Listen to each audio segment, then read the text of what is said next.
Okay बड़ी आगे हम देखने जा रहे हैं सोलो लेवलिंग के एपिसोड 12 को, जो कि सीजन 1 का लास्ट एपिसोड है। वेल जैसा कि हमने पिछले एपिसोड में देखा, इग्रिस ने जिन्वू की मार मार के हालत खराब कर दी, लेकिन जिन्वू ने भी इतनी मार खाने के बाद हार नहीं मानी और उसने फाइनली इग्रिस को हरा दिया। लेकिन उसका क्वेस्ट तब भी पूरा नहीं हुआ क्योंकि उसके सामने बहुत सारे ओपोनेंट्स आ जाते हैं। वेल इस एपिसोड का नाम है जिसका मतलब होता है अराइज। इस एपिसोड की स्टार्टिंग होती है जिन्वू से, जो कि यहाँ पर इन लोगों से मार खा रहा है। यहाँ पर जिन्वू सोच रहा है कि उसने अपना टेलीपोर्टेशन स्टोन खो दिया है और उसके पास अभी टाइम नहीं है कि वो उसको बैठ के ढूंढे। अब यहाँ पर वो बस एक ही तरीके से सरवाइव कर सकता है और वो है इन लोगों को हराकर। इसके बाद यहाँ पर ये मॉन्स्टर जिन्वू की तरफ आगे बढ़ते हैं और जिन्वू भी इन्हें एक एक करके मारने लगता है। जिन्वू यहाँ पर बताता है कि वो अपने स्टेल्थ और मर्डर सेंटेंट का यूज नहीं कर सकता क्योंकि उसका स्टेमिना पीक पे पहुंच चुका है। लेकिन वो खुद से कहता है कि वो अभी गिव अप नहीं कर सकता। जिसके बाद वो नाइट्स में बहुत सारे घूसे मारता है। यहाँ पर जिन्वू इन मॉन्स्टर को बहुत अच्छी फाइट दे रहा होता है, लेकिन साथ ही साथ वो ये भी सोचता है सबसे नीचे होना क्या होता है ये बात मुझसे बढ़िया कोई नहीं जानता, लेकिन मैं हमेशा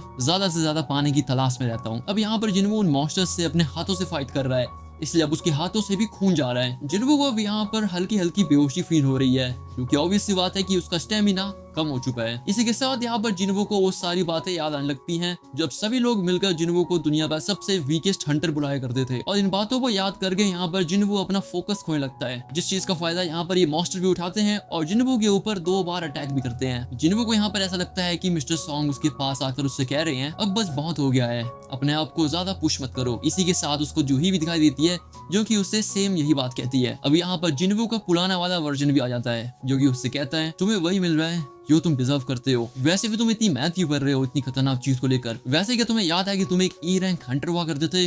अब देखो खुद को कितने आगे आ चुके हो। मतलब यहाँ पर जिन्वू का पुराना वाला वर्जन उसकी बेइज्जती कर रहा है। इसके बाद अगला सीन होता है प्रेसिडेंट के ऑफिस का। वो बताते हैं कि जब जेजू आइलैंड के ऊपर 3rd रेड पड़ी थी तब वो वहां पर नहीं थे क्योंकि उनकी बॉडी काम नहीं कर रही थी। इसके बाद वो चीफ वू की तरफ देखकर कहते हैं तुम बताओ। चीफ वो बताते हैं कि वो 3rd रेड में थे, वो भी सिक्योरिटी टीम के साथ। इसके बाद प्रेसिडेंट बताते हैं उस रेड के अंदर जेजू आइलैंड पर बहुत सारे लोगों ने अपनी जिंदगियां खोई और जिन लोगों ने वहां पर सर्वाइव किया तब से लेकर वो चीज उनके दिमाग में पूरे सपने की तरफ बैठ गई है। लेकिन मुझे लगता है कि उन हंटर्स को अब ये चीज भूल जानी चाहिए, नहीं तो आगे चलकर और भी ज्यादा डिस्ट्रक्शन हो सकती है। इसके बाद अगला सीन फिर से जिन्वू का ही होता है जहाँ पर उसका पुराना वाला वर्जन उसकी बेइज्जती करे जा रहा है। पुराना जिन्वू अभी के जिन्वू से कहता है मैं अपने आप को पहचान नहीं पा रहा, मैं कितना लंबा हो चुका हूँ और मेरी बॉडी कितनी अच्छी दिख रही है, और जरा ये तो देखो मैं कितना ज्यादा स्ट्रांग हो चुका हूँ। लेकिन इन सारी चीजों का फायदा ही किया, मैं अभी भी अंदर से कमजोर ही हूँ और अभी तो मुझे ऐसा लग रहा है कि मैं दोबारा से मरने वाला हूँ। तभी यहाँ पर जिन्वू के ऊपर एक मॉन्स्टर हमला कर देता है एंड इसके बाद पुराना वाला जिन्वू उससे कहता है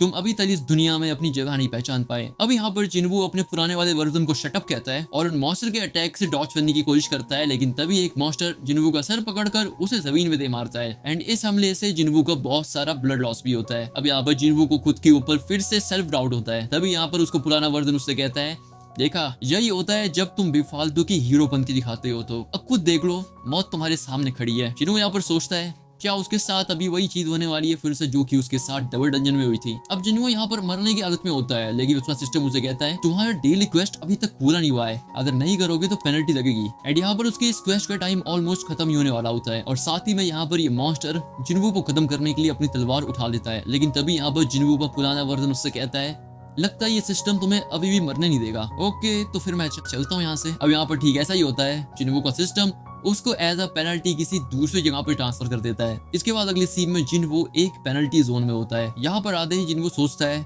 अच्छा हुआ कि आज का क्वेस्ट मैंने पूरा नहीं किया, मेरी जान बच गई। अब यहाँ पर जिन्वू सोच में पड़ जाता है क्या उसे पेनल्टी मिली है या फिर उसके सिस्टम ने उसे जानबूझ के बचाया है। अब यहाँ पर जिन्वू अपने स्टोर में से 3 पोशन पीता है जिससे उसकी एनर्जी वापस रिकवर हो जाती है। इसके बाद वो एक और पोशन पीता है, लेकिन इसी के साथ वो एक नोटिफिकेशन में पड़ता है। यहाँ पर उसे पता चलता है कि अगर वो एक बार बहुत बुरी तरीके से इंजर्ड हो गया तो वो चाहे कितने भी पोशन पी ले अपनी एचपी नहीं बढ़ा सकता। तब उसके पास बस 2 ही ऑप्शन बचते हैं, पहला नेचुरल तरीके से हील होना और दूसरा अपना लेवल अप करके हील होना। तभी वो देखता है कि उसके सामने उस पेनल्टी जोन के बहुत सारे मॉन्स्टर्स आ जाते हैं और अब यहाँ पर उसको 4 घंटे तक इनके बीच सरवाइव करना है। लेकिन इस बार यहाँ पर जिन्वू इनसे बच के भागता नहीं है और इनको तगड़े वाले डैमेज देने लगता है, क्योंकि अगर वो ऐसा करेगा तब उसका और भी ज्यादा लेवल अप होगा। इसके बाद अगला सीन जिन्वू के घर का होता है। यहाँ पर उसकी बहन आधी रात को जग जाती है क्योंकि उसको एक बुरा सपना आया हुआ होता है। अब जैसे ही वो लिविंग रूम में जाती है वो देखती है कि उसका भाई जिन्वू अभी तक घर वापस नहीं आया। जिन्हें वो ऐसा लग रहा है कि जिन्वू ने कोई गर्लफ्रेंड बना ली, लेकिन असलियत तो हम जानते हैं ना। अगली सीन में हमें दिखाया जाता है कि जिन्वू का बहुत आराम से यहाँ पर लेवल अप हुए जा रहा है और जिन्वू ने वहाँ के सारे मॉन्स्टर्स को मार दिया है। इसलिए वो कहता है लेवल अप करके हील करने का तरीका ज्यादा आसान है। यहाँ पर उसके पास अभी भी 10 मिनट बचे हुए हैं, इसलिए वो सोचता है कि अपने वेपन्स को ठीक कर दिया जाए। इसीलिए वो स्टोर पे जाके एक नाइट किलर स्वॉर्ड खरीद लेता है और यहाँ पर ये स्वॉर्ड तुम आराम से देख सकते हो, बहुत फेमस स्वॉर्ड है ये स्वॉर्ड यहाँ पर 25% ज्यादा डैमेज देती है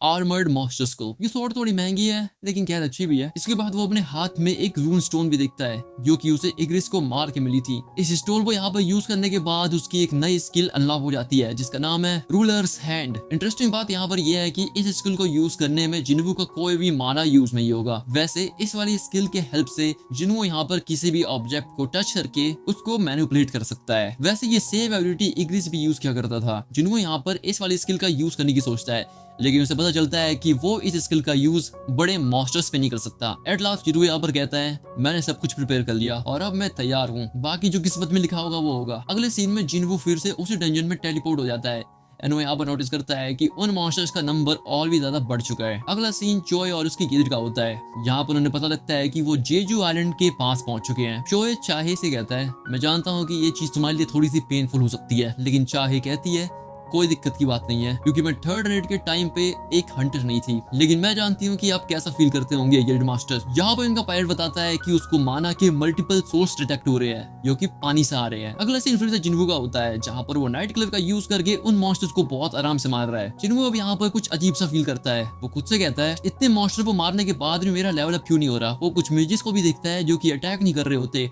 क्योंकि अटैक तो बस ये नाइट्स कर रहे होते हैं। जहाँ पर जिन्वू को पता चल जाता है कि जो ये मेजेस हैं वही नाइट्स को समन कर रहे हैं, इसलिए अब उसका मेन टारगेट यहाँ पर मेज होना चाहिए। जिन्वू यहाँ पर ठीक ऐसा ही करता है और अपनी स्वॉर्ड को उस मेज की तरफ फेंकता है जिससे कि वो मेज मर जाता है। उस मेज को मारते ही वहां पर बाकी के मॉन्स्टर भी कम हो जाते हैं, जिससे जिन्वू समझ जाता है कि उससे अब बाकी बचे हुए मेजेस को मारना है। लेकिन ये मेजेस यहाँ पर छुपे हुए होते हैं, इसलिए जिन्वू को यहाँ पर उन नाइट्स को मारकर मेजेस को ढूंढना पड़ रहा है। अब यहाँ पर जिन्वू उन मेजेस को ढूंढते रहने मार रहा होता है, लेकिन बाकी के बचे हुए मेजेस अपने मैजिक का यूज करके गोलम बना देते हैं। लेकिन जिन्वू यहाँ पर अपनी बुद्धि चलाता है। वो सोचता है कि इन गोलम्स पर अटैक करने से अच्छा है कि वो मेजेस को ढूंढे ओलंपो मारे, इसीलिए अब वो गोलम्स को डॉच कर रहा है। फाइनली अब यहाँ पर जिन्वू बचे मेजेस को ही मार देता है। ये चीज नोटिस करता है कि गोलम्स अभी भी उसके ऊपर अटैक कर रहे हैं, लेकिन यहाँ पर जिन्वू भी अपनी एक्सट्रीम पावर का यूज करता है और उस गोलम को ही मार देता है। अब यहाँ पर फाइनली सारे मॉन्स्टर्स मर चुके हैं, जिसके बाद उसका सिस्टम उसे बताता है कि जिन्वू ने यहाँ पर जॉब चेंज क्वेस्ट को पूरा कर लिया है। सिस्टम जिन्वू को ये नोटिफिकेशन देता है कि जहां भी प्लेयर जाएगा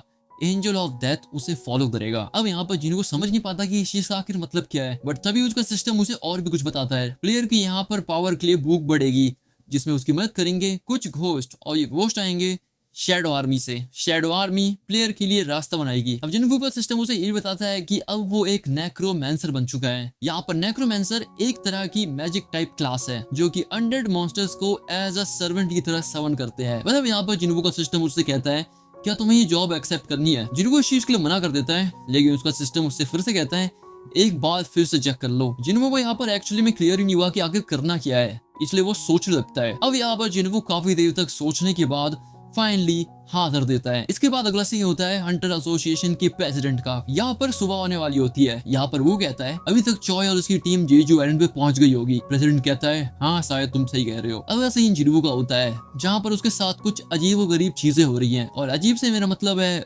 बहुत ज्यादा अजीब चीजें हो रही है। यहाँ पर जिन्वू की बॉडी में से ब्लैक एनर्जी निकल रही होती है। ये सारी चीजें होने के बाद उसका सिस्टम उसे बताता है कि अब वो नेक्रोमैंसर से शैडो मोनार्क बन चुका है। यहाँ पर वो कुछ मरे हुए मॉन्स्टर्स को देखता है जिनके अंदर में से उसे कुछ अजीब गरीब सी आवाजें आ रही थी। अब यहाँ पर फिर से उसका सिस्टम अपीयर होता है और उसे कहता है तुम एक कमांड वर्ड को बनाओ। जिन्वू यहाँ पर सोचता है कि वो कमांड देने के लिए क्या वर्ड चुने। यहाँ पर वो कमांड नेम सोच लेता है और उसका नाम होता है अराइज। अब जैसे वो यहाँ पर अराइज बोलता है, यहाँ पर उनकी शेडोज एक्सट्रैक्ट होके बाहर आ जाती है जो कि कुछ ऐसी दिखाई दे रही है। उसका सिस्टम उसे बताता है कि उसकी जो नई स्किल है वो है शेडो एक्सट्रैक्शन और शेडो स्टोरेज। इस वाली स्किल को यूज करने में उसका माना ड्रेन होगा, लेकिन इस चीज से वो अपनी एक शेडो आर्मी बना लेगा और इस शेडो आर्मी को वो कहीं भी समन कर सकता है जब भी वो चाहे। लेकिन उसको यहाँ पर इस चीज का भी ध्यान रखना है कि वो अच्छे से किसी चीज की शैडो एक्सट्रैक्ट करे, क्योंकि शैडो एक्सट्रैक्शन फेल भी हो सकता है और ये चीज डिपेंड करती है टारगेट के स्ट्रॉन्गनेस पर। जिन्हों यहाँ पर सोचता है कि उसने इतने सारे शैडो एक्सट्रैक्शन कर लिए, लेकिन क्या वो एस रैंक और ए रैंक के मॉन्स्टर का शैडो एक्सट्रैक्ट कर पाएगा? इसीलिए अब वो इग्रिस के पास जाता है। इग्रिस के पास जाता जिन्वो कहता है अराइज, लेकिन उसका शैडो एक्सट्रैक्शन फेल हो जाता है। जिन्वो अब यहाँ पर 2 और ट्राई कर सकता है और अब ऐसा नहीं हुआ